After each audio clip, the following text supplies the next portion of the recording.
এই ক্ষুদ্র পাখিটিকে তার মা ঠেলে নীড় থেকে বের করে দিয়েছিল, কিন্তু পাখি ছানাটি একপাশে বসে মুখ হা করে ফেলল। সে ভেবেছিল প্রতিবারের মতো এবারও মা তাকে খাবার খাওয়াবে, কিন্তু এবার মা তাকে খাবার দিল না, বরং খাবারটি সমুদ্রের তীরে রেখে বলল, নিজে এসে খাবার নাও। ছোট্ট পাখিটি কোনো প্রতিবাদ করলো না, কারণ সে বাইরের জগৎ দেখতে খুবই সাহসী ছিল, কিন্তু নীড় থেকে বেরিয়ে পা রাখতেই সে নিচে পড়ে গেল।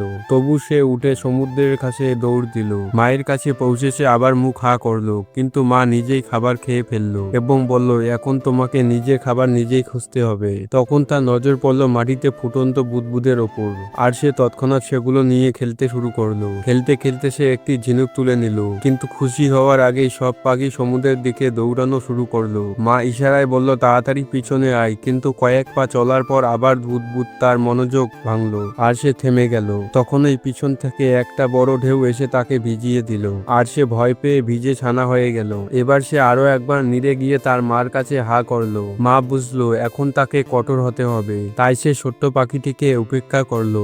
ঢেউয়ের ভয়ে ভীত এবং ক্ষুধার্ত পাখিটি ধীরে ধীরে সাহস সঞ্চয় করে খাবারের খোঁজে বেরিয়ে গেল। আর যেই একটি ঝিনুক দেখা গেল, সে দৌড়ে তার কাছে গেল, কিন্তু মাথা তুলতে আরেকটি ঢেউ আসতে দেখলো। সে ভয়ে পিছনে ঘুরলো, কিন্তু এবারে ঢেউয়ে কোনো শক্তি ছিল না। ঢেউ তাকে পাতার মধ্যে ঢেকে দিল, আর দুটি কাঁকড়া তাকে ঠেলে বের করতে লাগলো। ছোট্ট পাখিটি মাটিতে শুয়ে দেখতে লাগলো। তখন একটা ছোট্ট কাঁকড়া তার মুখে বালি ছুড়লো। পাখিটিও প্রতিশোধে বালি ছুড়লো, কিন্তু কাঁকড়াটি তাকে কামড়ে দিয়ে সমুদ্রের তীরে খাবার খুঁজতে চলে গেল। ছোট্ট পাখিটি পিছন থেকে তাকে দেখতে লাগলো।